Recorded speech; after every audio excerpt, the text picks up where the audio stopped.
Good morning.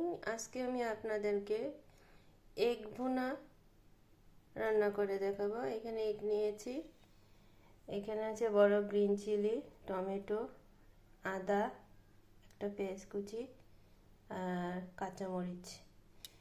এখন এই ginger, আদা, পেঁয়াজ একসাথে ব্লেন্ড করে নিব। তারপর আপনাদের কাছে আসছি, ব্লেন্ডারে দিয়ে দিচ্ছি। এখন ব্লেন্ডারে পেস্ট করে নিব। দেখুন, সব একসাথে পেস্ট করে নিয়ে আসছি। এখন কড়াই গরম করে নিচ্ছি, তেল দিয়ে দেব। কড়াইতে তেল দিয়ে দিচ্ছি, তেল গরম হয়েছে, হালকা একটু লবণ দিয়ে দিচ্ছি, হালকা একটু হলুদের গুঁড়া দিয়ে দিচ্ছি। এখন ভালো করে মিক্স করে দিচ্ছি। এখন একে একে ডিমগুলো ফ্রাই করে নিব। ডিমগুলো দিয়ে দিচ্ছি।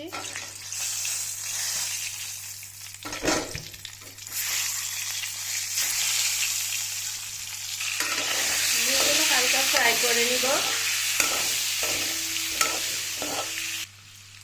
দেখুন, এগগুলো হালকা ফ্রাই করে নিয়েছি, এখন নামিয়ে নিচ্ছি। ডিমগুলো নামিয়ে নিয়েছি। এখন দিয়ে দিচ্ছি একটা তেজপাতা, দারুচিনি, এলাচ, লং, হালকা একটু ফ্রাই করে নিব।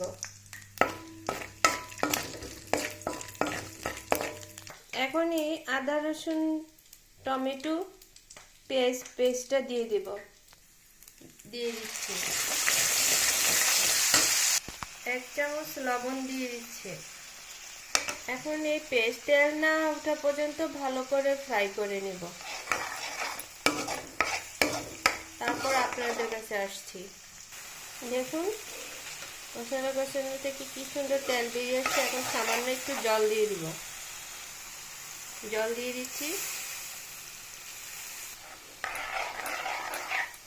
একে একে বাকি মশলাগুলো দিয়ে দিচ্ছি। 1/2 টিস্পুন হলুদের গুঁড়া, 1/2 টিস্পুন মরিচের গুঁড়া, 1 টিস্পুন কাশ্মীরি মরিচের গুঁড়া, 1 টিস্পুন জিরা গুঁড়া, 2 স্পুন ধনিয়া গুঁড়া। এখন সব মশলা একসাথে মিক্সড করে ভালো করে কষিয়ে নেব। তারপর আপনাদের কাছে আসছি। এখন কাঁচামরিচগুলো দিয়ে দিচ্ছি। দেখুন, মশলা থেকে আস্তে আস্তে তেল বের হয়ে আসছে। দেখুন, মশলা থেকে তেল বেরিয়ে আসছে। এখন ফ্রাই করা এগুলা দিয়ে দেব। ফ্রাই করে এগুলা দিয়ে দিচ্ছি। এখন ডিমের সাথে হালকা করে কষিয়ে নিব।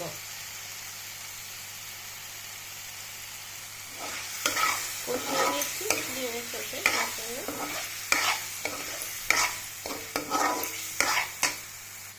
এখন এই বড় চিলিগুলো দিয়ে দিচ্ছি।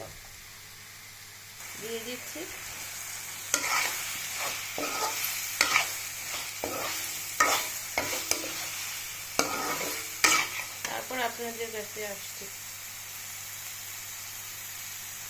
দেখুন, ভালো করে বড় কাঁচামরিচ, ডিম, মশলা একসাথে কষিয়ে নিয়েছি। এখন জল দিয়ে দিচ্ছি। দেখুন, জল দিয়ে দিয়েছি। এখন 5 to 10 মিনিটস কুক করে নিব। তারপর আপনাদের কাছে নিয়ে আসছি। দেখুন, ডিমের বোনা হচ্ছে, কালারটা কি সুন্দর এসেছে।